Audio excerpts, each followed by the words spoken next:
Hey everybody, we're back again. This one's going to be a little bit rougher to do than my normal videos.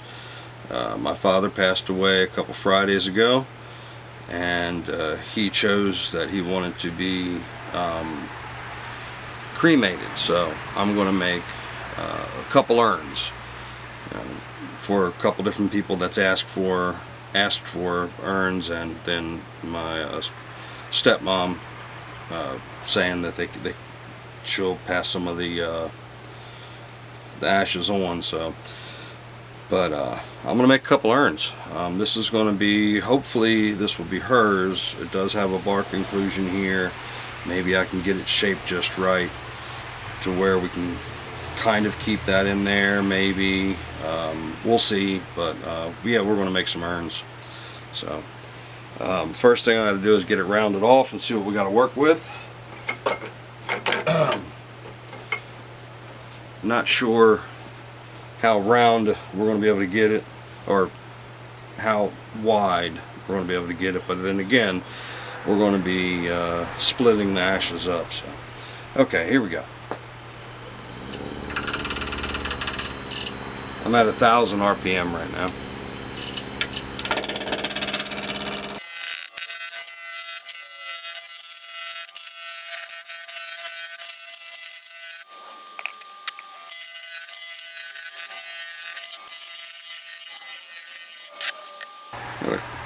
It does go in probably about ½ inch right there.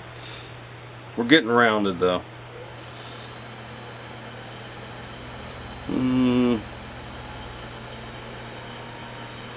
1,300 RPM. We had a little bit of wobble, but it leveled back out.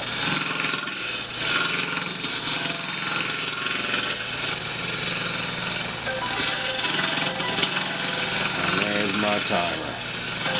Alright. I'm going to have to stop for a minute. We do have, oh, it's almost rounded off right about there. Okay. We still got a little bit of flat right there, but majority of the rest of it does look pretty rounded off. Alright.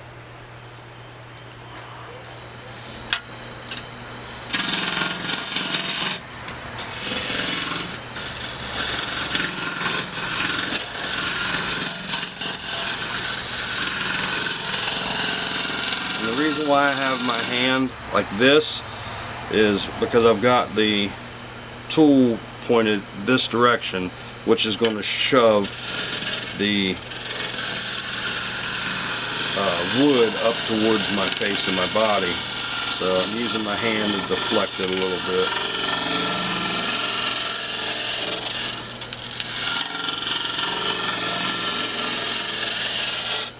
But going this way, I'm pretty much good. It doesn't really get to me.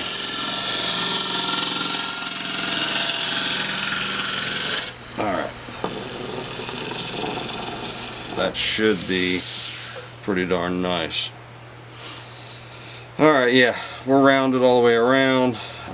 It is going to turn out pretty nice if I can get this. I might just seal that off with some epoxy, or yeah, probably do epoxy just to fill that up.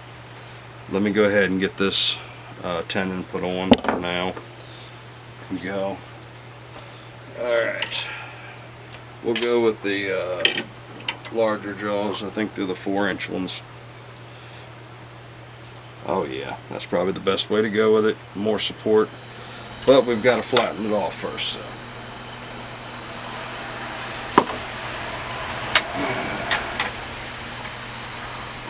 Let's give her a little bit more tension. Tighten it up, that is. Flatten off the bottom.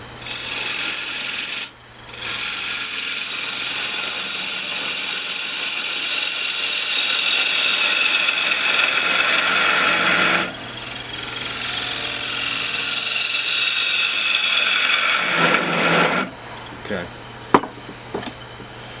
Measure out our tenon.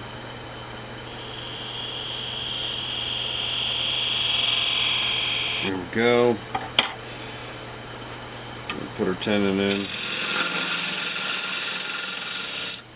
Just up to the line. I'm not trying to get to the line using a 1/2-inch spindle gouge. I'm going to go with a little bit more of a detail gouge.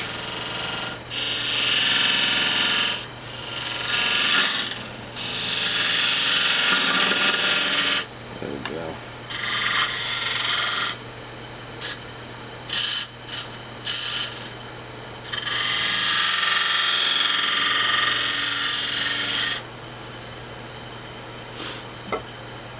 Let's give us a small foot to go off of. Right about there is where I want the foot, and then I can give it a nice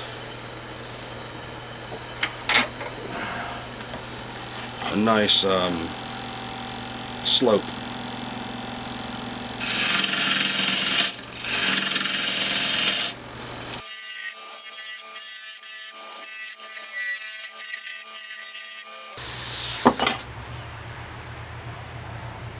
Yeah, I am going to have to epoxy that, so at least I have a good tenon on right now. Let me smooth this out a little bit more, and then I can start. I'll take some hot glue, make a rim, and then put some epoxy in. I'm going to make it clear because I want to see the bark, but you know, I'll bring you back when I get to that part. I might start one of the other ones in between, because I'll have to wait for that to get done. Alright people, we're back. The bark inclusion that we had here, instead of going clear, I went for a black instead. I actually think, after I thought about it for a bit, it was going to pop a little bit more. So I think that's what we're going to work with. So right now we're able to get up to about almost 1100 RPM. So what I'm going to do now is I'm going to go sharpen up the tools, pull the tailstock in, flatten her back out again, get rid of this, and we'll go from there. So because I've got hot glue on there to hold the epoxy in, so we'll be back. Okay, we are back and we're ready to get moving. Let me see. Yeah, I had a little too much extra light on there. So I'm going to start out with a carbide since we have the epoxy and a little bit of glue left here. So yeah, that's just what I'm going to do. Moving on.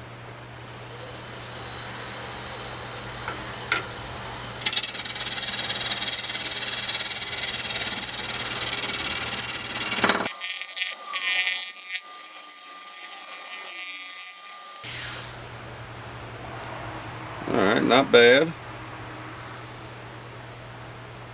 Not bad at all. Okay, a little bit more so we can get that leveled out. I can probably pick up the speed a little bit now too. Oh yeah, we're at 1400 now.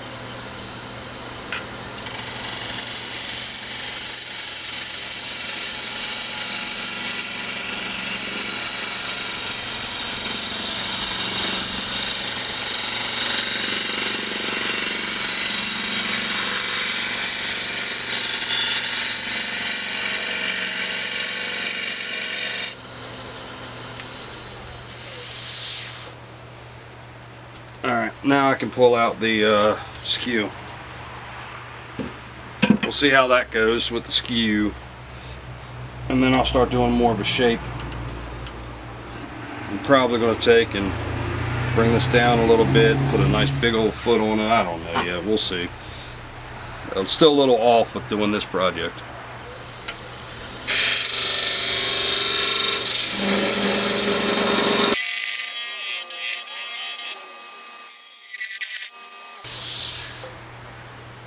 A little bit more. It's going to have some beautiful grain patterns right through here. You'll probably see it better once I get the lights off of it. Almost there. I'm going to take care of that. It's just bugging me right there.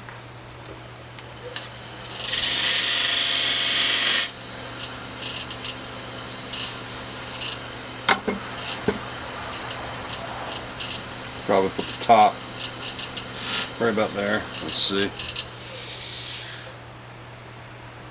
I need to go higher because I don't want to mess that up. Okay, here. There. Alright, now we're definitely leveled out. Okay.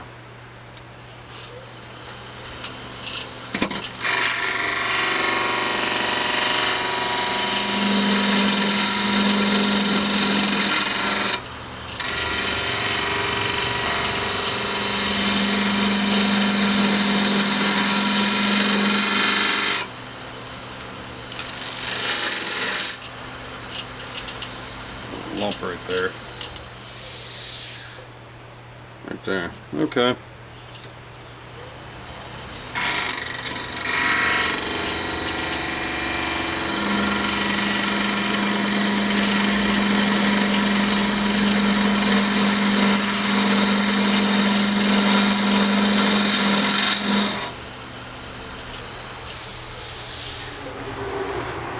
I'm going to turn on the overhead dust collection.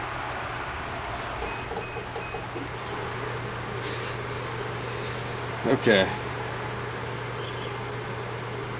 Still got a little bit of rough right there.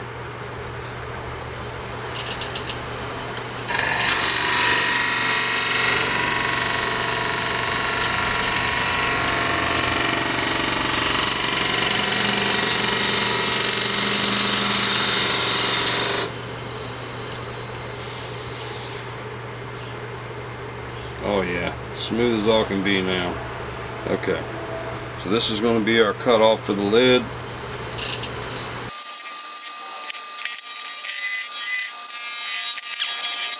I took a chunk out. Yeah, look at all that. Ah, man, that's going to bug me. Okay.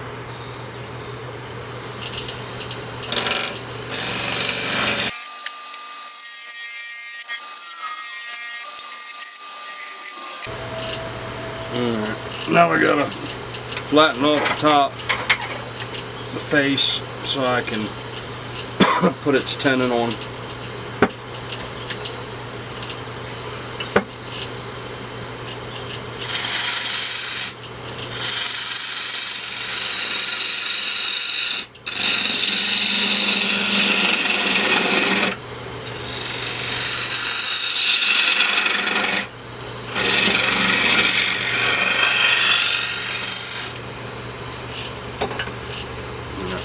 I gotta go get my tenon length straight.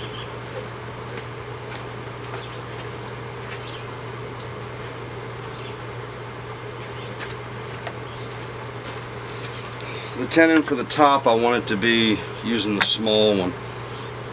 So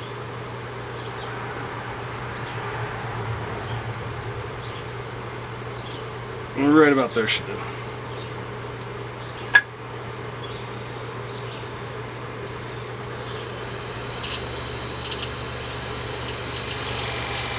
Alright, tenon's marked. Let's get the tenon put in.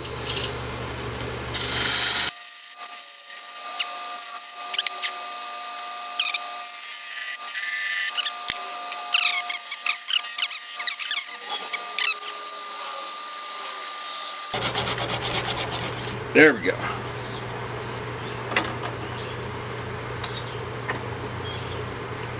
It's a good parting.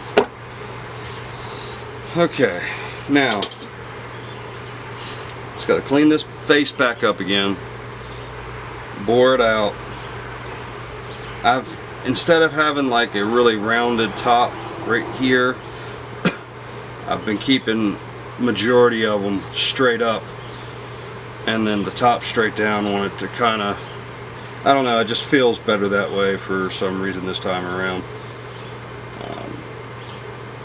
Yeah, not sure where we went out at, but we've got some vibration causing this to get a little swirly in it, so I'm going to try to tighten it down a little bit more.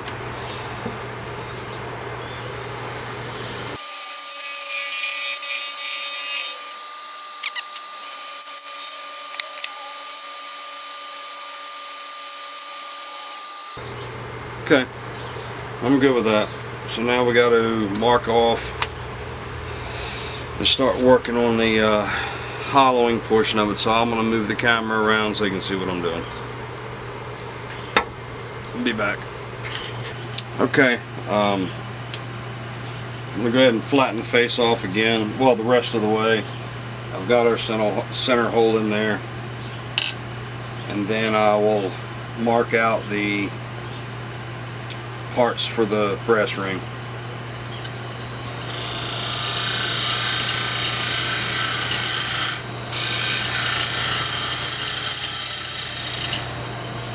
Okay.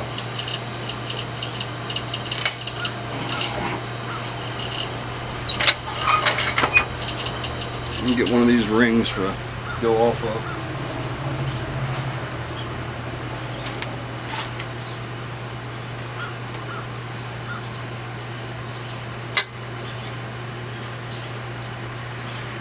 These are 2.5 inch brass rings from Niles Bottle Stoppers, and they're freaking pretty daggone awesome. They're nice, they're stable, they've got a good seal, perfect for urns. But again, it's Niles Bottle Stopper. And believe it or not, when the way my address works, we don't have a mailbox. We have to have a post office box. So for shipping, sometimes I put the street address because UPS and FedEx will show up here, but the regular USPS won't. And Niles himself, just like Tim Yoder is what I want to say, Tim Yoder, but Niles himself called to verify my address. So again, good company, and plus he does his own videos as well. So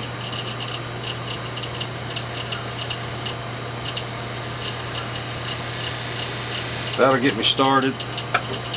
We're going to turn down the speed because we only want about like maybe between 600 and 800 RPM for the chuck Forstner bit to go in. So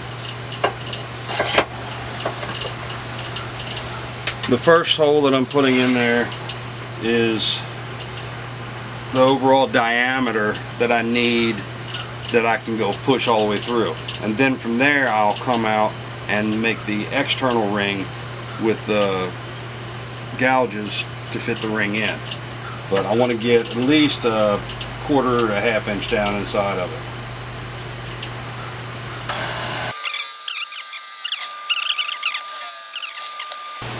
So now we can get the outside edge of the ring ready where the ring will sit.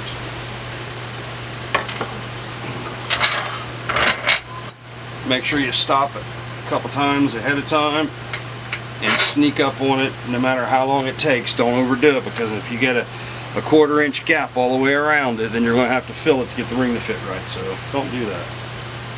It's not cool.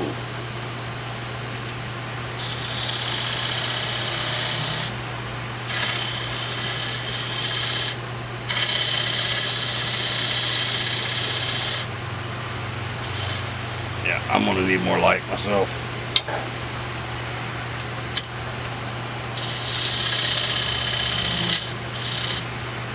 Okay, let's see where we're sitting.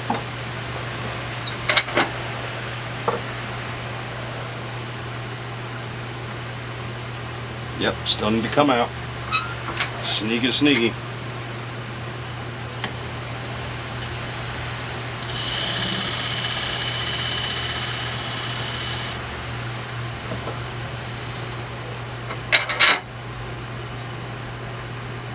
Alright, we're right there.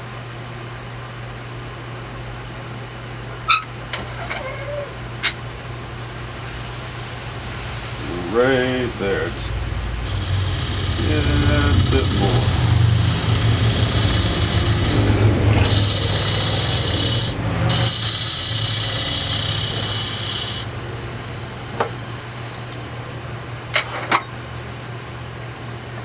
Now we've got the overall outside, we have to work on the depth. And the depth that I'm shooting for is for this portion here, the top portion of the ring to be flush. So the top itself will fit all the way down in there, flush with the outside, and there's not going to be a humongous gap between the two.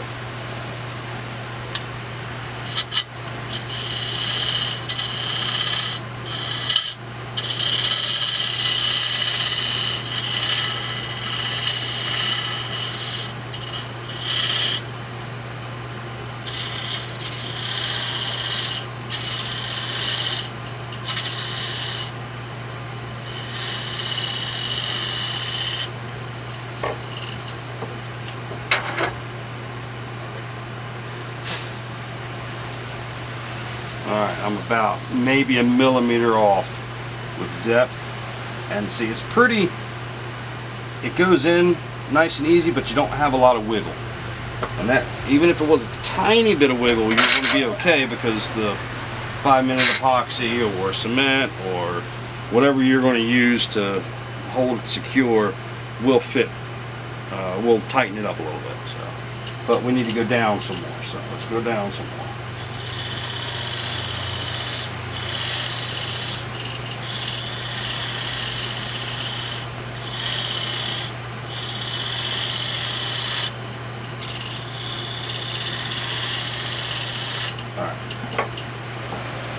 And if you do go too far down, it's not a big deal. You still have plenty of wiggle room with the depth as well. And you can always shim the top down, or when you screw the top all the way on, it'll end up sitting like dead on the wood. There's just so many different things that these rings make it a lot nicer. Yeah, something like that.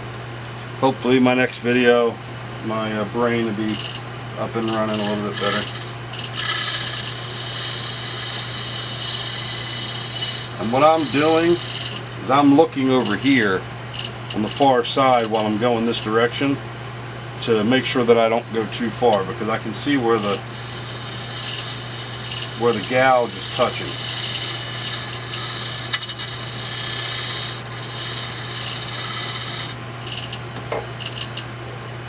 Or I could just put the thing in reverse and be okay that way too.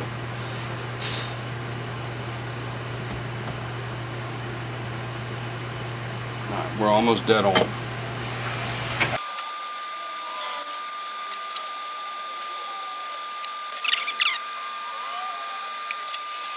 There we go. That's pretty daggone flush right there all the way around. So I'm happy with that. Now we can start hogging out the inside. What I'll probably start with is a 1-inch.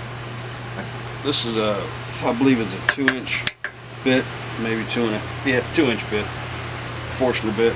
I'll start with a smaller one first, just so we're not burning up the wood too awful bad on the outside. So let me get this in here and get it going.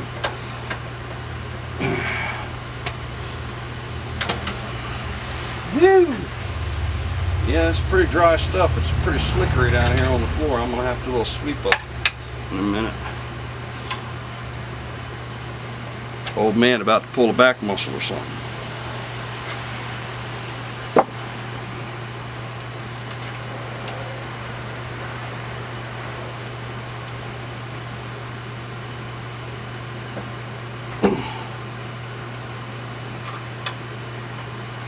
No matter how tight you get your chuck, you're still going to get a little bit of slippage, and then tighten up a little bit more as you go. First thing I'm going to do, because I just put the Jacob's chuck there, got the wordology, I just put it in, it's still able to move.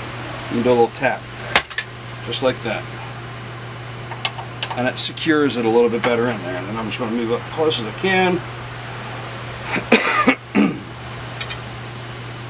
Let's get our depth that we want to go from the top. Oh man, the only thing about these deeper urns is I don't have a good hollowing setup with gouges or carbide tips, so it can get a little bit sketchy this deep in there. Oh yeah, I'm going about that far out on the chuck. I may not be able to get down there with the Forstner bit, but we'll see. Alright, let's go back down to 600 RPM so we can try to prevent the smoking, which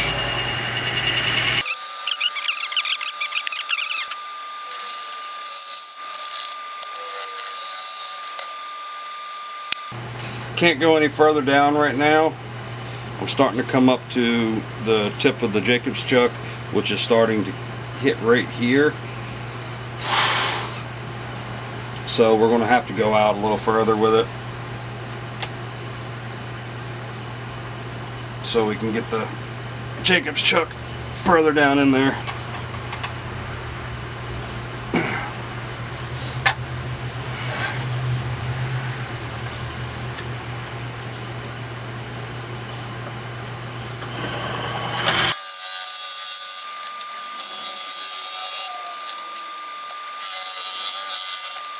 I've got to turn the compressor on so we can start blowing a lot of this out. So I'll bring you back. Might just bring you back when I start going and actually doing more of the hollowing, because I prefer spindle work like this, end grain, not side grain but end grain, going backwards with the chuck so I can see where I'm going into this direction instead of having to. Sometimes I'll still do that just for like maybe give it a different cut because of stuff like this, but we shall see. But I'll bring you back when I get into something like that.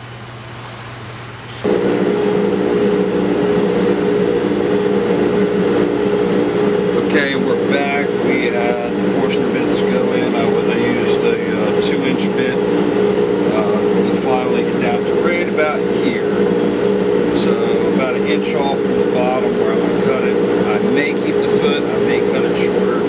I don't know yet, but it's as deep as I want to go right now. So let's go ahead and we're going to pull out the carbide and we're going to put it in reverse, and we're at about 1700 in reverse. So now I can see where I'm going because I want to hollow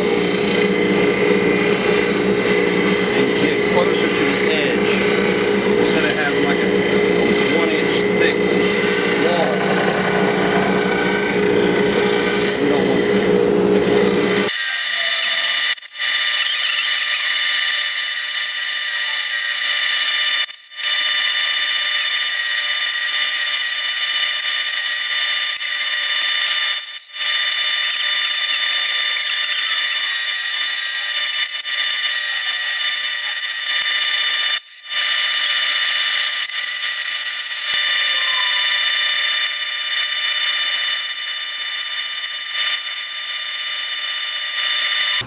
Okay, we are set.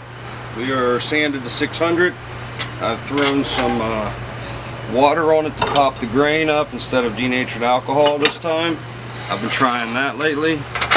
I know it works really well for food safe items when I use oils.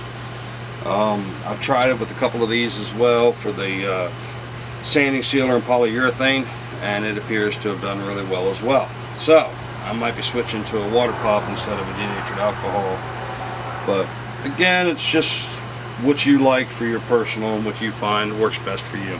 So let me go ahead and I'm going to grab my sanding sealer and we shall see how it looks, and I'll bring you back when I start putting the sanding sealer on. Okay everybody, we're back. Got my sanding sealer set up. Squirt some in my little cuppy cup there.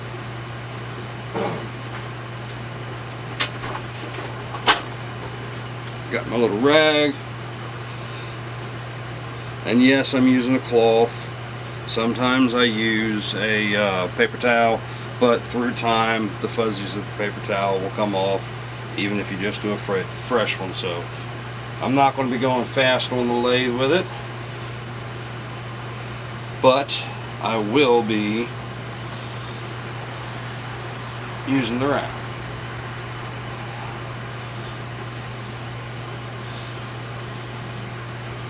Okay, there we go. That's our face.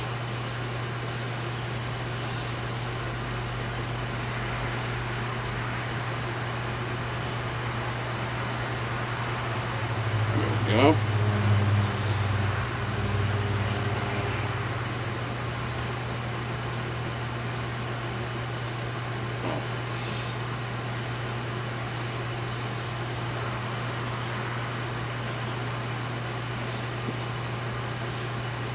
Might be a little too much light for you all, but you'll definitely see a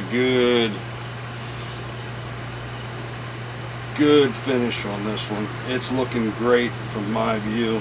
I'll bring it closer to you once I get it separated off.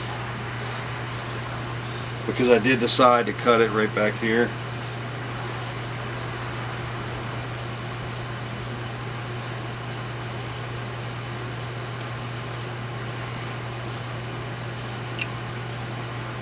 Alright, so now for the inside, I'm just going to do a little squirt.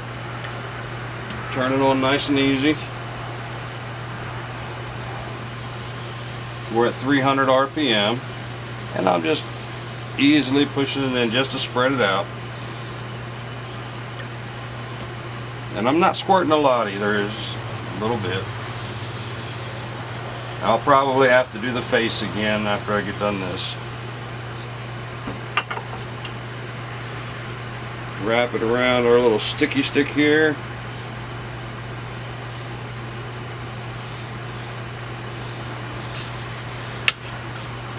Yeah, that was a really great wrap, wasn't it? Alright, let's refold it so we can get a better wrap on it. There we go. Tap it.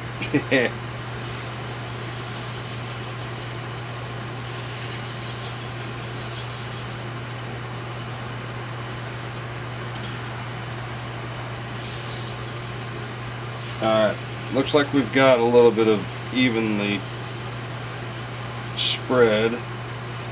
Now I can work on the portion closer to the face.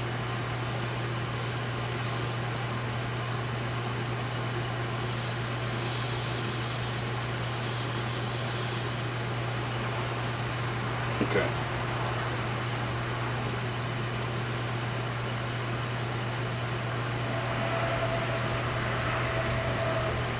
Alright, I think we're looking good. Battery's about to die anyway, so I'll let this dry. I'll put the top portion on, switch out the batteries, and then we can start working on the top. I'll go ahead and cut this off as well. Actually, I'll go ahead and I'll cut it off now and then show you all.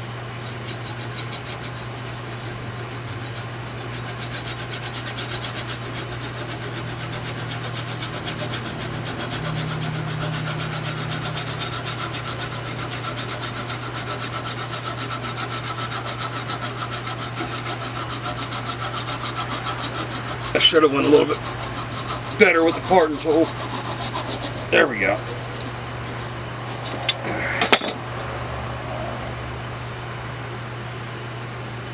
But this is what we got. It's got some good grain on there, especially right here where the epoxy went. So, okay. Switching out now.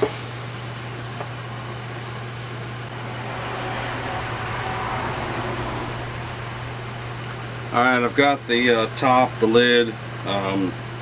This is going to be the bottom of the lid. This is the top of the lid. I'm going to work on the inside first because the 2.5 inch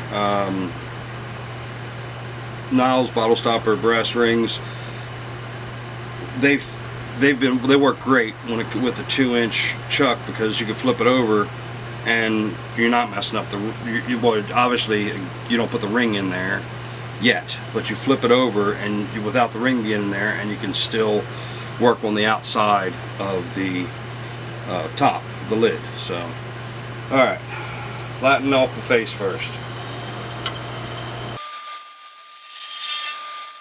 Okay, the face has been flattened off. My calipers are still at the ring width, so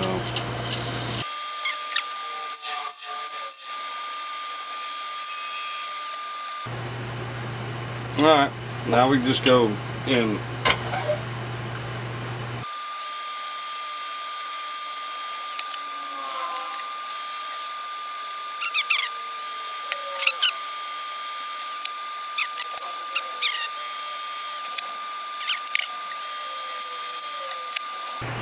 Alright, we're there. Perfectly in there. We don't have hardly any wiggle room. So it fits just right. Now let's make some decorations and make it pretty. Back forward again.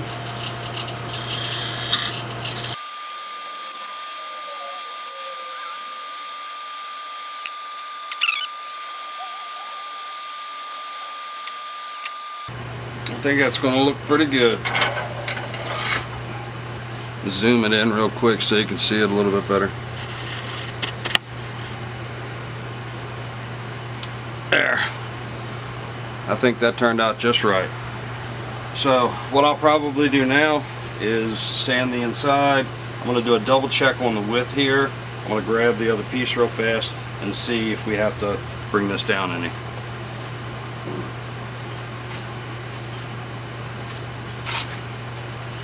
And the sanding sealer is actually dried pretty well, so, and we're not even a millimeter off on the outside of this, so I will bring that down real quick and then we'll do some sanding.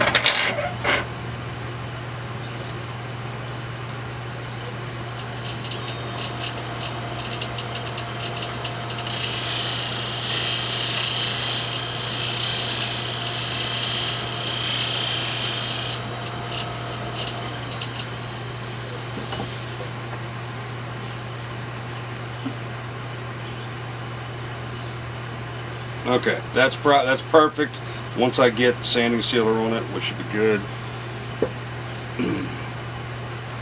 Let's go ahead and sand the inside, and then I'll flip it over and we'll work on the outside. And hopefully by then my stepmother will have responded on how she wants the top. If she wants to just round it over with a button on it, if she wants it flat, if she wants a finial on it or not. I'm letting her decide,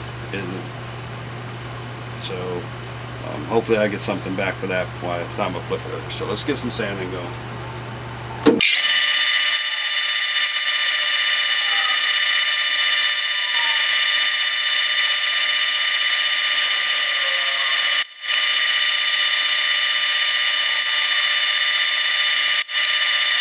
Hey everybody, we're back on my larger urn. I did not record all of the top. Obviously you didn't see it, but what we have gotten down to is I've removed the tenon. It's time to work on the base here. What I can say is with the Niles bottle stoppers, 2.5 inch brass rings threaded, the diameter that you drill out for those being up here works perfectly with the 2 inch or 2 and whatever the size jaws are. The smaller jaws, not the pen jaws, but the smaller jaws for the Novas. Works perfectly. As you can see, it fits right on. So no issues with that. So now I'm able to get in here and take care of getting the bottom decorated, sanded, and then I can do some sanding. I can do some light sanding 600 grit over the sanding sealer that's currently on here, and I can put the shiny stuff on. So then I'll sand the bottom and we'll be good. I also have to do the same thing to the top. It wasn't in the video, but I did do the top in more of a button style. That's what she ended up liking. So, and I also have some decorations on the inside as well, so my dad has something to look at. That's just how it would be anyway. But okay, back to it. So let me go ahead and make the bottom look pretty, and then we'll work on some sanding and sealing the bottom, and then doing some pretty stuff on the outside when it comes to the shiny stuff. So we look like we're good. We're coming in at about the halfway mark, so tool height is good. I'm going to use a 1/2 inch bowl gouge for now. Actually, you know what? I use my 1/2 inch spindle gouge. And I'm at about 1,000 RPM right now. Got a little wibble wobble.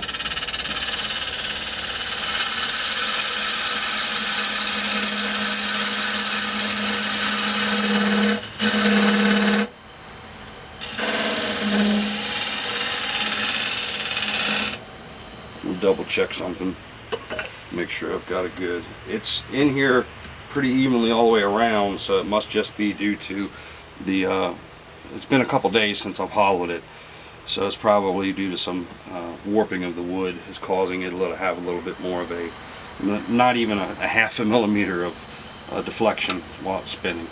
So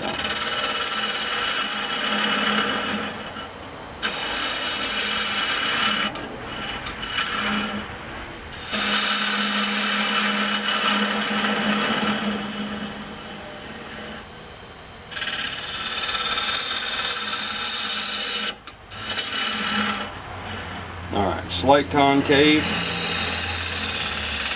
to start with.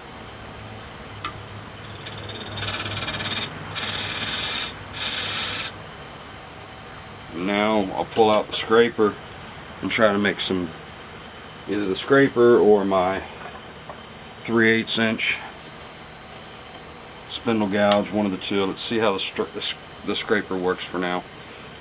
See if that does anything. Got to raise the height a little bit more. There we go. Keeping with the interior of the top, little bead right here, or button I should say, and then another one closer to the middle.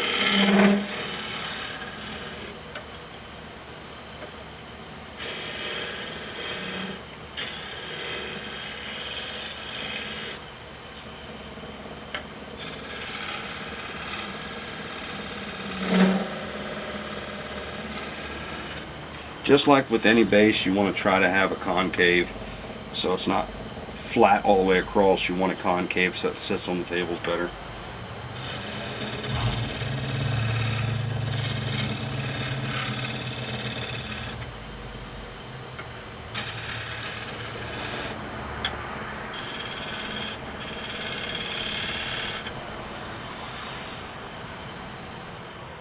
Alright, it looks like we got some nice design on the bottom. Kind of matches a little bit with the top, just less. So I think it's going to be good. Let's do some sanding. I'll start with all my sanding here, going from 120 on up to 400. Then I'll slap some sanding sealer on after I sign it, and then we'll hit 600 for the parts that have been sanding sealed. So I'll bring you back afterwards. Yeah, that's what we'll do. Probably getting ready to lose battery, but we're going to go ahead and put our wipe on polyurethane onto the cap, the top of the large urn,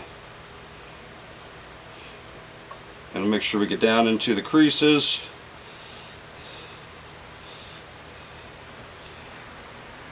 That's looking pretty darn good. And the tip that Niles said when he was showing off his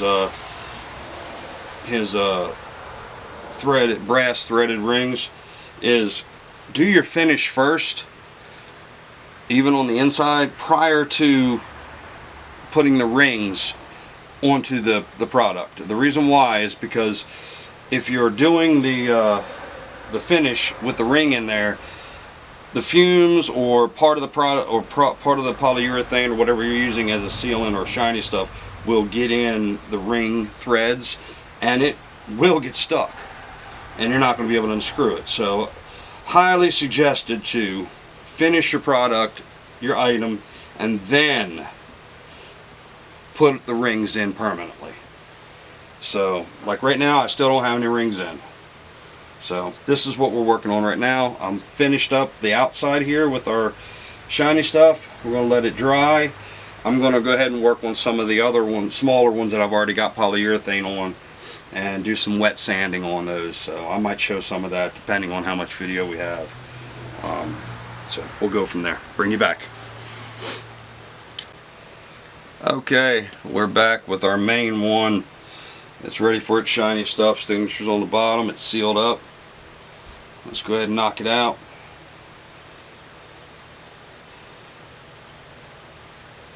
Yeah.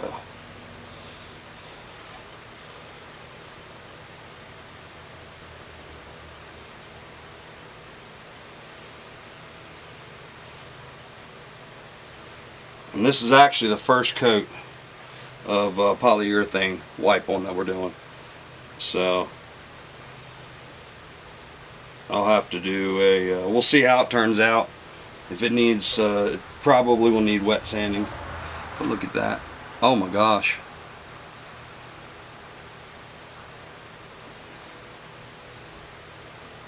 And since the end grain down here is probably going to need a couple coats because it's sucking right up even with sanding sealer. Maybe I didn't put enough in there, I don't know. But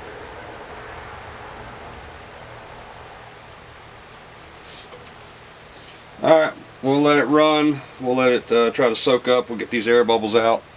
And we should be coming back for pictures.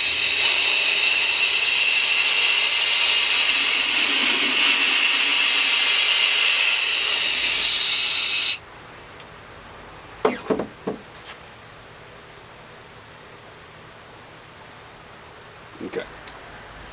Alright, y'all. We'll be back for pictures or something.